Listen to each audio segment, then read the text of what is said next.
All right, ready? Ready.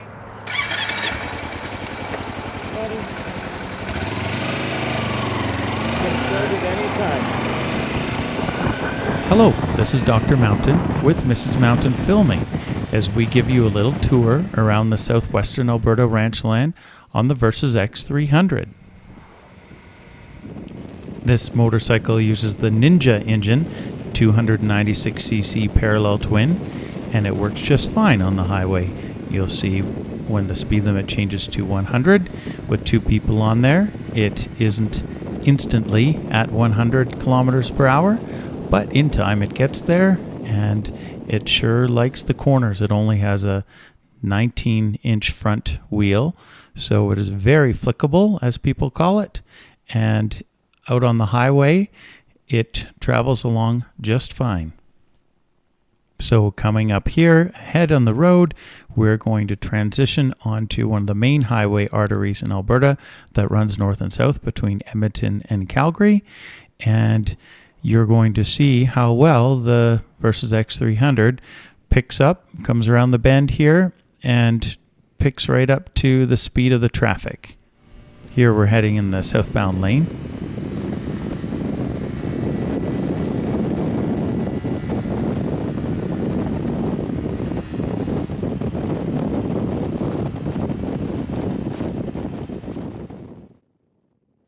This is a true adventure motorcycle.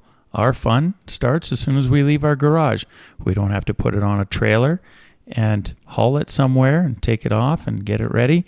We just hop on and take it to where we need to go. Our seat on the motorcycle, I'm almost 6'1", and I like the tall seat. I can look up further on the highway. This white trailer here is kind of obstructing my view a little bit, so yes, believe it or not, I can overtake with a passenger, and I wouldn't beat anybody on the racetrack, but no problems overtaking. With the wide-angle lens, it appears like I'm not protecting my lane space properly, but I am in the right-hand side of the passing left lane. It just does not appear that way with the wide-angle camera. I did bump up the gearing just a little bit on this motorcycle. I recall one of the commenters on my 20,000 kilometer in-depth review video said, "Did I know better than the Kawasaki engineers?" And I answered yes. And of course, I'm not saying that I'm an engineer, but the bikes are made for a mass market, and you're an individual. Make it yours. By changing the gearing, it does lower the RPMs at these speeds by about 600 RPMs, and I think that gives me a little bit better fuel economy and just a little bit smoother ride when you're traveling along in high-speed traffic like this. On that note of fuel economy, this bike gets remarkable fuel economy. All the riding I do here on the highway at high speeds, the gravel roads you're going to see coming up, and a little bit of more off-roading, I average about 3.5 liters per 100 kilometer. If I'm going slower on gravel roads, usually it's about 2.8. I can only recall a couple of times where I actually had like fuel anxiety, and that was going well over 400 kilometers on a 17-liter tank of fuel. We live where the foothills meet the prairie. Now, to the west of the foothills are the mountains. Unfortunately, even when the camera was looking west, like it is right now, the mountains were not visible because there was just a little bit of haze, and also the GoPro wide angle does tend to push everything far away and make it look small. I should mention that I weigh almost 190 pounds, and my wife weighs far less than that. You didn't really think I was going to say how much she weighed, did you? Anyways, coming up to this railway crossing does remind me that it does take firm pressure on the brakes to slow this bike with a passenger. Already the brakes are adequate, but they're not as crisp as some of the Hondas I've owned. On a similar note, sitting in traffic at a stop sign or stop light, you actually have to press very firmly on the rear brake to activate the rear brake sensor to turn on the brake light, which is important to keep in mind because you're pressing your brake and you think you're telling the traffic behind you that you're stopped, but they might not see the brake light on. Okay, I have to say this is where this bike shines, where the pavement ends and the gravel starts. I think this bike is an amazing gravel motorcycle. You don't need a lot of clearance to ride on gravel. You don't need a lot of suspension. This bike does not have nearly as much suspension as a Tenere 700 or something like that.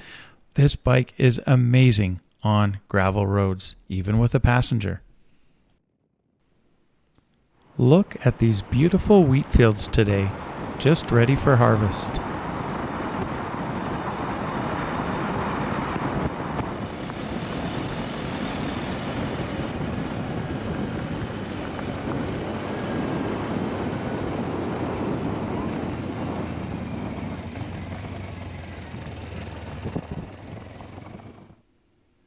This valley that we are entering now would be commonly called a coulee in Alberta. Basically, there would be prairie on both sides with a small creek or a river, small river running through the bottom of it. And these are amazing places for wildlife like deer and moose, and sometimes elk will be in these coulees. By the way, if you notice the clouds are different in some of the angles, A+ for you on being very observant. It's because, maybe it's just mine, but the GoPro had a little glitch and we had to go back and record some of the angles. Now I realize this is not the Oregon coast, but I think this little road is picturesque in its own way. And what a beautiful day for a ride. Now, this is the wide angle again. I promise you, I'm not riding up the center of the road going around a bend, but it just appears that way. I love watching that little plume of dust stir across the top of the gravel. Now, it actually rained recently, so the dust is not that bad. If it hasn't rained in a long time, the dust can be terrible. I am looking for a new motorbike, as I'm going to talk about here shortly, and this one is going to go to my son. And I was very interested in the Honda TransAlp, but I just can't buy a motorcycle that you have to take the whole gas tank off just to clean the air filter. It's not amendable to Alberta dusty roads. Now back to riding with a passenger on this bike. When the stock tires were worn, I was happy to replace them. I have the Anarchy Adventure tire on the back by Michelin, and on the front, the Dunlop Trailmax Mission tire. I do like that setup of having a more aggressive front tire, not just riding with a passenger, even when I'm riding by myself, maybe carrying luggage on a back road adventure. If I'm doing more back roads and maybe a little bit of mud and single track, I'm not saying they're an off-road tire per se, but the Continental TKC70 Rocks does not have a center strip like its older brother, the Continental TKC70. I do like that tire. It doesn't have near the life of the Anarchy Adventure tire by Michelin, but it is probably a softer compound, and it does hook up just a little bit better if you look at the spacing between the lugs. We're driving all over this Alberta Ranchland and haven't encountered any wildlife today, and all the cows are way off in the distance. They just look like black or brown specks. I grew up in Ontario with water and the Great Lakes and tall maple trees. I just never thought that I would raise my family on the prairie like this, where you can look so far for such an amazing view. You can see my video, how my farm upbringing guided me here, and it will show you where I grew up. And speaking of view, I remember when this house on the left was built just a couple of years ago, and we're currently driving west, and their view to the mountains overlooking the coulee behind them must be incredible.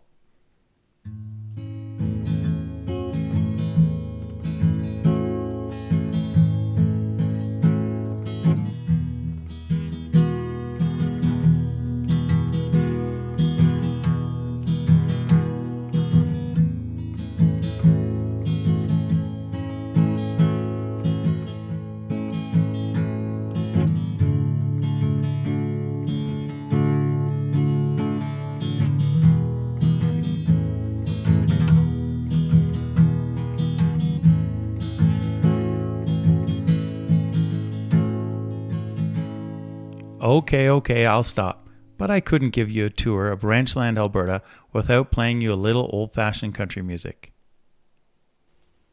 My wife and I are really intrigued with this property. Look at the space. I wouldn't have to have one motorcycle to do everything. I could have multiple motorcycles. So therein lies the impossible search. Of course, there is no such thing as one motorcycle to do everything, but there might be one motorcycle to do everything you want to do with it. Kawasaki started manufacturing this model in 2017, and there hasn't been an update since. Now, to their credit, they have designed a motorbike that can take two people on an adventure down pretty much any road. Now, as soon as you take this bike off the road, that's where its limitations really show up. But it is so light. The wet weight, without the extra crash bars, etc., is 385 pounds. That is so confidence inspiring. I take it off-road anyways. Okay, here we're going to cross the pavement and we'll start a little bit of light off-roading. The sign reads, "Road may be impassable," referring to if it's wet or in the wintertime, this road is not maintained, so it would build up with snow. One of the things you'll notice right away on this bike when the going gets rough is the rear suspension, the rear shock, is superior significantly to the front forks. They go through their travel pretty quick and it gets a little bit harsh up front. As I mentioned, I am in the market for a new motorcycle, and if this was the extent of the off-roading I did, the Triumph Tiger 900 Rally Pro would be a good option. Mrs. Mountain would love the heated seats, but I would consider it still quite a bit overbiked for what I need and what I do. And it is 500 pounds. That's a lot to lift up when I drop it in a mud hole. And that service light, you have to take it back to the dealership to turn off the service light. That sounds a little bit too much like a nanny state to me.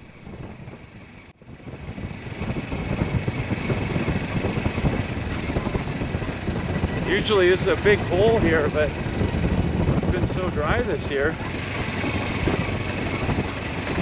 Not impassable to this little bike. Actually, fairly good road. Here's where the car could get stuck. Alright, I think we'll turn around. Maybe I'll go up here just a bit. Yeah, I'm going to turn it off for a minute. Just to document. So, Uncle Ben will never let me forget this. Yes, I fell. And look how dirty my bike is. And look how clean his bike is. That's clean. Wow. Compared to mine, it is.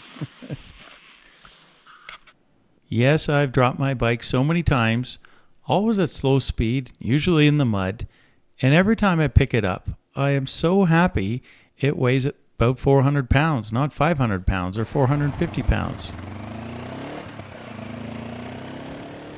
While Mrs. Mountain and I head back home, we wanted to show you we did find some cows close to the road. Well, I think Kawasaki is going to miss out here. They have the Ninja 400 engine. They could put it on a platform with a little bit more suspension, an adjustable windshield, keep the weight under 425 pounds, and they'd have that unicorn that so many of us are looking for. Okay, I know this is not riding with Mrs. Mountain, not riding two up, but I just have to show you a couple other places I've went on the motorbike recently. The places these bikes can go. And the hill back there was quite a climb. I got down into first gear. They're building this whole logging road with just basically a hoe, like an excavator. And it's a bit rough.